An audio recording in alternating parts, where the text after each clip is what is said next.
producing this plan. Let's see. So employment projections. So as I said earlier, the Association of Bay Area Governments has been doing employment and population projections for the Bay Area, I think, since the early 1960s. And they were this has again all been mandated by the federal government, and it has to do with the way the federal government allocates money and the way resources get distributed and so forth and so on. And all of the way we do this modeling and the projections and so forth and so on is changing, and people are getting more sophisticated. Of course, more sophisticated computers, we can do more sophisticated modeling.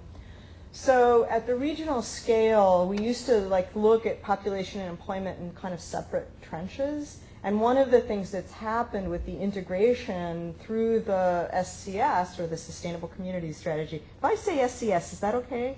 You guys all are tracking with that? Okay, good. Okay. Just want to check in, because I do not want to get caught in the garble. But anyway, with the SCS, what ABAG decided to do this time around, ABAG, the Association of Bay Area Governments, is to start with employment projections. What do we think the employment growth in our region is going to look like through 2040? And then how does that drive population? And the reason that this decision was made was that at the regional scale, employment growth is actually what drives population growth. And we've been working a lot with the economist Stephen Levy from the Center for the Continuing Study of the California Economy. And maybe you all have heard Steve Levy speak. He was on Forum a couple of weeks ago, and if anybody needs an economist to talk about the Bay Area economy, they trot out Steve, and he's fabulous. He's really good. He's really smart. He really knows. And I've sat with him on many of these discussions around employment, and what he likes to say about this employment growth drives regional population is that Detroit didn't lose population because people moved away from Detroit and then the auto industry collapsed. People moved away from Detroit because the auto industry collapsed and there were no more jobs there. So if you don't have job growth at the regional scale, then that shapes how your population is going to grow or contract in the case of a place like Detroit. Now at the national scale, it's the inverse. Population growth drives employment growth. So at the national scale, we start by projecting births, deaths, and in-migration into the country. And then from that, we derive employment projections. But the Bay Area job growth is tied, the projections around Bay Area job growth is tied to U.S. job growth. So this has also is different in this round of employment projections that are being done for the SCS. It used to be that we just projected for the Bay Area what we thought employment growth would be, what we thought population growth would be, and we didn't really look at how these things corresponded to national trends. So now we're working much more closely with looking at the national trends, first for employment, and then using the employment data to drive population growth. So this is kind of how this sequence goes. And so despite these, so when we talk about the employment projections for 2040 and people get really surprised to see how big these employment numbers are, one of the things to remember is that the Bay Area is poised to have very significant employment growth, and actually the Bay Area is has one of the best, most dynamic economies in the country right now. And I took out I have a whole lot of slides on that, and if anybody's interested, I have about 6 other PowerPoints on my thumb drive we can whip out and run through, you know, kind of quick. Yeah, no, I'll skip that. But I think that one of the things that we have to do is get ourselves out of the mindset that what we're experiencing today is going to be what we're going to continue to experience in the future. And one of the things that's interesting is that what we're going to experience in the future is really different even from what we've experienced in the past. So finally, I just want to talk a little bit. I'm sorry this map isn't very legible, but I had a different map. These are, remember, the PDAs are the priority development areas, and these are what communities nominate. And you can see the 2 blue blobs on this map are the PDAs for Marin County.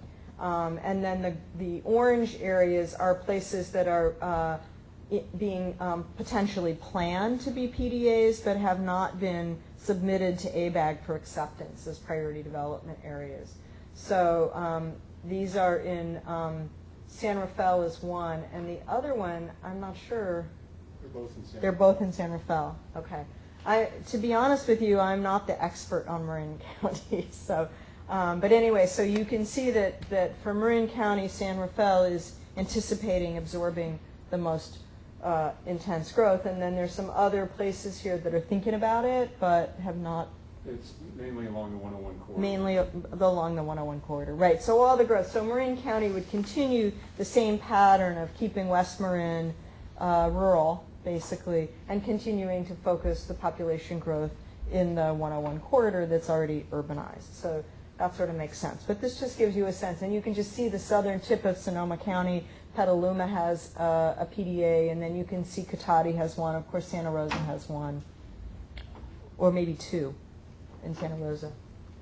So now let's get into the projected employment and demographic trends. And I did tailor my presentation, Autodesk. Okay, I love Google Images. I just have to warn you. And I have to say that there were some very cool pictures of the interiors of Autodesk offices. Check it out. Really, if you Google Autodesk, it's awesome.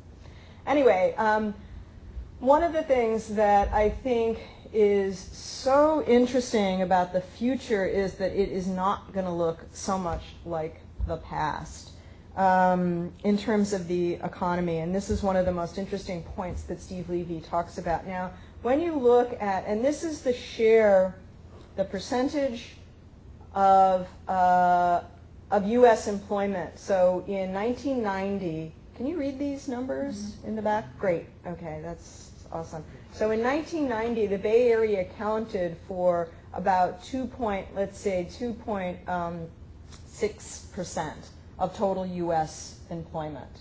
Okay, and then look what happened. There was this really precipitous drop-off, and that was all related to the cut in defense spending, the reduction in aerospace contracting, which, if you remember, was a huge, the base closures. There was a huge amount of economic restructuring that took place in the Bay Area. This is when they closed, I think there were 6 base closures in the Bay Area in the early 90s, but also there was a lot of realignment around a lot of the defense contractors that were here. And the Bay Area Southern California got hit even harder than the Bay Area. But still, you can see that reflected in our share of U.S. employment, it was still pretty devastating. We went from about a peak of 2.65% to 2.5. So it's a lot of jobs.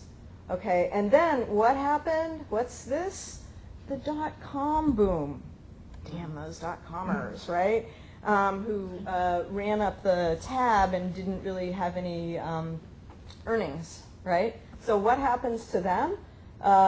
They crash, which, my husband, who runs a manufacturing company, every morning he'd get up and he'd read the newspaper and he'd say, I'm in the wrong business because I have to work for a living. What is it with these 21-year-olds who are having IPOs and they're, but you can see it crashed. And then, of course, we had the recession. We had the housing bubble that's reflected here in 2006, and then now we have the Great Recession. But look what's already starting to happen, whereas this is 2010. We're already starting to come back from our nadir, or lowest point. And by 2040, okay, we're not back up to where we were in the early 90s, but we are back up. And although there may be this line looks very smooth, right? There may be some ups and downs. There will be some ups and downs because we all know that economies cycle. But you can see that the employment growth in the Bay Area as a percentage share of the U.S. economy is never going to be back what it was. But because of the economic restructuring that we've experienced, we're still going to have pretty robust employment growth here.